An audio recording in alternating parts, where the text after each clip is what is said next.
para sahabat yang contoh kecantikan, jarang, tegak, berani, mandum muthapat bak Nabi. Setelah habis masa Nabi, masa sahabat, nya kelebihan urangnya hana berkumpul mama mandum. Misal Abu Bakar apa yang kecau daripada beberapa kelebihan bak Nabi, sabar mesti. Sayyidina Umar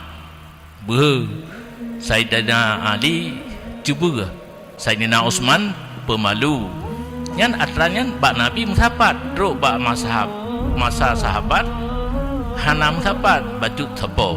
Tetapi digitanya dalam etiket 70 wajib dan etiket sahabatnya ada kelebihan masing-masing kan dengan Nabi dengan uke sahabat pu tabiin ukenya tabi hana itu namper mendu leh Nabi yang paling tinggi mandum sifat god nabak Nabi, para sahabat itren, para tabiin itren lom, tabiin itren lom menyojino na sepuli kabih badengaran sehingga kena hadis khairukum kuruni, sebaik-baik kamu satu abad, masalun kurun 100 tahun satu abad. Kemudian summal ladzina yalunahum, kurun yang kedua, summal ladzina yalunahum, kurun yang ketiga.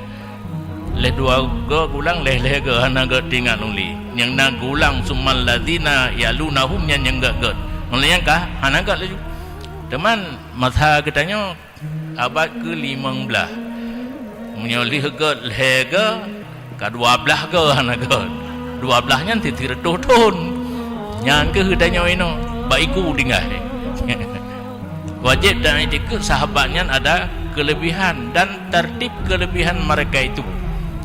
Tertib kelebihan lagi madu waju yang pun Abu Bakar, kedua Umar, geleh Osman, kepun Ali. Nyo langkawan pun yang paling lebih Abu Bakar.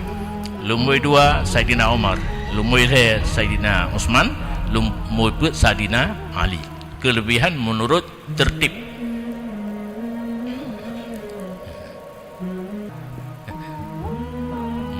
Urun Syiah Ali tak kan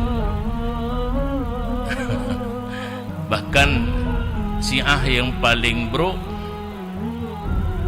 Jibril salah Allah Ta'ala giyu putren wahyu kepada Ali kejajuk ke Muhammad nya tahu urangnya itanya laginya sahabatnya banput ada kelebihan masing-masing dan tertib kelebihan 1, 2, 3, 4 lagi tertib khalifah Abu Bakar, Umar, Osman, Ali.